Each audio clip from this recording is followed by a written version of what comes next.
Hello বন্ধুরা, কেমন আছেন সবাই? আজকে আমি আপনাদের জন্য নিয়ে এসেছি কিছু মজাদার প্রশ্ন এবং তার উত্তর। আপনারা দেখছেন আর সাথে আছি আমি। তো চলুন শুরু করা যাক আজকের ভিডিওটি।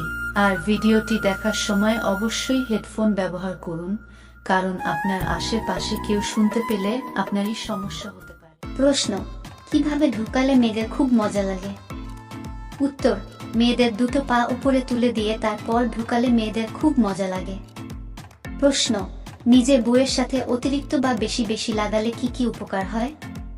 উত্তর: বিভিন্ন গবেষকদের মতে এবং ডাক্তারি রিপোর্ট অনুযায়ী নিজের স্ত্রীকে বেশি করলে মানসিক চাপ কমে যায়, শরীর সুস্থ থাকে, হার্ট অ্যাটাকের সম্ভাবনা 8 কমে যায়। এছাড়াও দেখবেন প্রতিদিন নিয়মিত স্ত্রীর সাথে লাগালে মন ভালো থাকে এবং কাজ করতে মন বসে। প্রশ্ন: লাগানোর পর কোনো কাজটি করা একদমই উচিত নয়? উত্তর: লাগানোর পর স্নান করা একদমই উচিত নয়, এতে আমাদের শরীরের উষ্ণতার তাপমাত্রার জন্য জ্বর এসে যেতে পারে। প্রশ্ন: কোন ধরনের মেয়েদের মেশিন সবসময় টাইট হয়?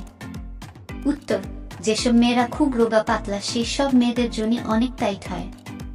প্রশ্ন: কোন জিনিস মেয়েদের ছোট হয় ছেলেদের বড় হয়? উত্তর: এই প্রশ্নের সঠিক উত্তরটি হলো চুল। মেয়েদের মাথার চুল অনেক বড় হয় আর ছেলেদের অনেক ছোট হয়। প্রশ্ন: বীর্য ভিতরে চলে গেলেও বাচ্চা হবে না কি করে? উত্তর: ডাক্তার বা চিকিৎসকের পরামর্শ অনুযায়ী সহবাস করার পর বীর্য ভিতরে চলে গেলে সঙ্গে সঙ্গে যদি প্রস্রাব করে দেয় তাহলে বাচ্চা হবে না। প্রশ্ন: লিঙ্গে কি লাগালে বীর্য খুব দেরিতে বের হয়? উত্তর: প্রতিদিন সকালে কালো জিরের তেল এবং রসুনের তেল লিঙ্গে মালিশ করলে সহবাসের সময় খুব দেরিতে বীর্য